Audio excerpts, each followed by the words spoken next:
पिछली वीडियो में हमने डॉट की एक्सटेंशन को डाउनलोड किया, वॉलेट क्रिएट किया।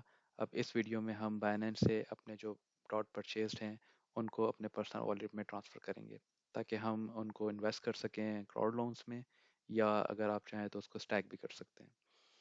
तो ये मेरा बाइनेंस का अकाउंट है। आप बाइनेंस के अकाउंट में लॉगिन करें, वॉलेट पे जाएं, फिएट एंड स्पॉट पे क्लिक करें। इस पेज के ऊपर आपको दो ऑप्शन मिलेंगे विड्रॉ डिपॉजिट करने के। एक डिपॉजिट या विड्रॉ आप यहाँ से कर सकते हैं, जैसे कि अगर आप विड्रॉ पे क्लिक करेंगे, यहाँ से कॉइन सेलेक्ट करें, एड्रेस डालें, नेटवर्क सेलेक्ट करें और विड्रॉ करें।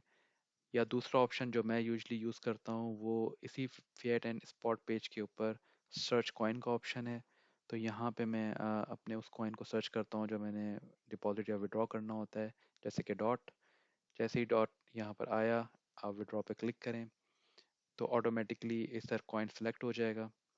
न्यू एड्रेस पे आप जाएं, अपना पोल्का डॉट का जो आपका पर्सनल वॉलेट का एड्रेस है उसको कॉपी करें। जैसे ही आप अपने एड्रेस को यहाँ पेस्ट करेंगे, बाइनेंस नेटवर्क डॉट सेलेक्ट कर लेगा ऑटोमेटिकली। कुछ टोकन्स जो हैं वो मल्टीपल चेन्स के ऊपर सपोर्टेड होते हैं। तो जब हम लोग मेटामास्क का वॉलेट क्रिएट करेंगे तो मैं आपको उस टाइम पे बताऊंगा कि कैसे एक मेटामास्क का आप एड्रेस यूज़ करके उसमें मल्टीपल चेन्स ऐड करके एक ही एड्रेस को ऊपर आप मल्टीपल चेन्स के टोकन ट्रांसफ़र कर सकते हैं। बट यहाँ सिर्फ समझने के लिए आप ये देखें कि आपका एड्रेस डॉट का है तो आपका नेटवर्क भी डॉट होना चाहिए। इन केस अगर ऑटोमेटिकली यहाँ पर डॉट पोल्का डॉट सेलेक्ट नहीं होता तो आप इस मेन्यू को इस ड्रॉप डाउन मेन्यू को क्लिक करें और यहाँ से पोल्का डॉट को सेलेक्ट करें। तो जब आपका पास नेटवर्क डॉट आ जाए, एड्रेस आपका डॉट का है, तो अब आप अमाउंट डालेंगे। यहाँ पे जो अवेलेबल अमाउंट है वो अमाउंट है जो आपका परचेज डॉट अमाउंट आपके वॉलेट में इस टाइम पे मौजूद है। तो मेरे पास 10 डॉट हैं जो मेरे बाइनेंस के वॉलेट में मौजूद हैं। जो इम्पोर्टेंट पॉइंट यहाँ है वो मिनिमल अमाउंट ऑफ डॉट्स है जो 1.5 है। यानी कि अगर आपके पास आपने ट्रांसफ़र करने हैं डॉट बाइनेंस से तो कम आपके पास 1.5 या उससे ज़्यादा डॉट्स होने चाहिए। अगर आपके पास उससे कम डॉट हैं, यानी कि अगर 1 डॉट है, तो अनफॉर्चुनेटली बाइनेंस आपको वो ट्रांसफ़र करने नहीं देगा। तो मेक श्योर कि आपके पास जो डॉट्स हैं जो आप ट्रांसफ़र करने जा रहे हैं उनकी जो क्वांटिटी हो वो 1.5 या उससे ज़्यादा हो। तो लेट्स से हम 2 डॉट अगर यहाँ से ट्रांसफ़र करना चाहें तो यहाँ पे जो नोट करने वाली चीज़ है वो रिसीव अमाउंट जो कि 1.9 है और नेटवर्क फीस जो कि 0.1 है। तो मैं 2 डॉट जब अपने ट्रांसफ़र करूँगा तो मुझे जो डेस्टिनेशन पे या मेरे पर्सनल डॉट वॉलेट में जो अमाउंट रिसीव होगा वो 1.9 होगा, क्योंकि 0.1 डॉट जो है वो नेटवर्क अपनी फ़ीस में डिटेक्ट कर लेगा। अगर आप यहाँ देखें तो चाहे मैं 2 डॉट ट्रांसफ़र करूँ, चाहे 10 डॉट ट्रांसफ़र करूँ या चाहे 100 डॉट ट्रांसफ़र करूँ, मेरी नेटवर्क फ़ीस सेम है। तो रिकमेंडेड यही होता है कि आप लमसम एक ही दफ़ा अपना मैक्सिमम अमाउंट ट्रांसफ़र करें ताकि आप नेटवर्क फ़ीस एक ही दफ़ा डिटेक्ट कराएं, बजाय इसके कि आप डिफरेंट मल्टीपल ट्रांजैक्शन करें और बार बार आपकी नेटवर्क फ़ीस डिटेक्ट हो। मैं अगर पहली दफ़ा किसी एड्रेस पे अमाउंट ट्रांसफ़र कर रहा हूँ तो मैं सबसे पहले मिनिमल अमाउंट ट्रांसफ़र करके पहले वेरीफाई करता हूँ कि जो मैंने एड्रेस डाला था, जो नेटवर्क था वो करेक्ट है या नहीं। ये सिर्फ मेरी अपनी एक पर्सनल चॉइस है। इसमें कोई प्रॉब्लम नहीं है अगर आप एक साथ अमाउंट ट्रांसफ़र करना चाहते हैं तो।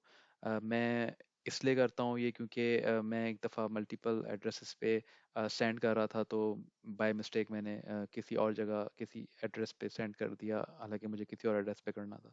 तो उसके बाद से मैं मेक श्योर करता हूँ कि मैं हमेशा एक छोटी ट्रांजैक्शन पहले करता हूँ और उसके बाद मैं बड़ी ट्रांजैक्शन करता हूँ। लेकिन अगर आप एक साथ ट्रांजैक्शन करना चाह रहे हैं तो इसमें भी कोई कोई प्रॉब्लम नहीं है।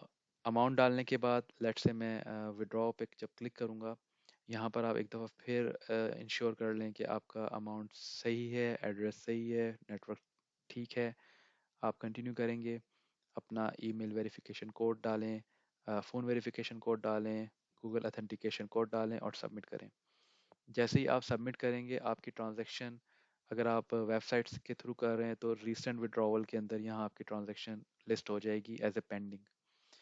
तो जब वो ट्रांजैक्शन कंप्लीट हो जाएगी तो बेसिकली बाइनेंस ने से आपके फंड आउट हो गए हैं और ब्लॉकचेन पे चले गए हैं। तो कंप्लीटेड का मतलब है कि विद इन फ्यू सेकेंड्स या विद इन मिनट्स आपके जो फंड्स हैं वो आपके पोल्का डॉट के वॉलेट में आ जाने चाहिए। तो उसको हम वेरीफाई करने के लिए उसी तरह polkadot.js की वेबसाइट पे जाएंगे, अकाउंट आपने कनेक्ट किया हुआ है। तो जब आपके डॉट्स आपको रिसीव हो जाएंगे तो यहाँ आपका बैलेंस इंक्रीज हो जाएगा। इन केस सम सिनेरियोज में अमाउंट अगर ट्रांजैक्शन लेट हो जाए, जैसे ब्लॉकचेन के ऊपर अगर कंजेशन आ जाए या कुछ डिले आ जाए किसी रीज़न की वजह से, तो इसमें आपको पैनिक होने की कोई ज़रूरत नहीं है। आप बाइनेंस पे जाएंगे तो जहाँ पे कंप्लीटेड लिखा हुआ है, यहाँ पर ये ट्रांजैक्शन आईडी है, इसके बिल्कुल साथ ये एक लिंक है। जैसे ही आप इसको क्लिक करेंगे तो ये एक एक्सप्लोरर में, जो कि ब्लॉकचेन का एक्सप्लोरर है, आपको पूरी डिटेल उस ट्रांजैक्शन की दे देगा कि आपकी ट्रांजैक्शन हैश क्या थी, किस टाइमिंग पे आपने ट्रांजैक्शन की, from address and to address भी आ जाएगा। तो अगर आपका टू एड्रेस कंफर्म दोबारा आप कर लें कि सेम है, फिर भी आपकी ट्रांजैक्शन नहीं रीच की है, तो आप पैनिक ना हो, थोड़ा वेट करें, ट्रांजैक्शन आ जाएगी। अगर नहीं आती, वर्स्ट केस सिनेरियो, जो कि मैंने कभी भी नहीं देखा ऐसा हुआ, तो आप बाइनेंस से ये ट्रांजैक्शन आईडी हैश शेयर कर सकते हैं बाइनेंस सपोर्ट से, और चाहे तो आप डॉट की सपोर्ट से भी ये ट्रांजैक्शन हैश शेयर कर सकते हैं और वो आपको हेल्प आउट करेंगे। मेरे सिनेरियो में एक ही दफ़ा जो मेजर डिले, या दो दफ़ा जो मेजर डिले हुआ है वो 24 आवर्स का था, लेकिन वो एक्सचेंज टू एक्सचेंज ट्रांसफ़र था, वो पर्सनल वॉलेट ट्रांसफ़र कभी भी नहीं इतना डिले आता। तो एक्सचेंज टू एक्सचेंज ट्रांसफ़र अक्सर डिले हो जाते हैं, उसके मल्टीपल रीज़न हैं। कुछ एक्सचेंज जो है वो ब्लॉक कंफर्मेशन का वेट करती हैं, certain number of block confirmation के बाद वो आपके फंड्स आपको अवेलेबल करती हैं। बट ये बहुत माइनर केस होता है, जैसे मैंने आपको कहा, तो यूजुअली फंड्स ट्रांसफ़र बहुत फास्ट होता है। तो इस तरह हम बाइनेंस से अपने पर्सनल डॉट वॉलेट में फ़ंड ट्रांसफ़र कर सकते हैं।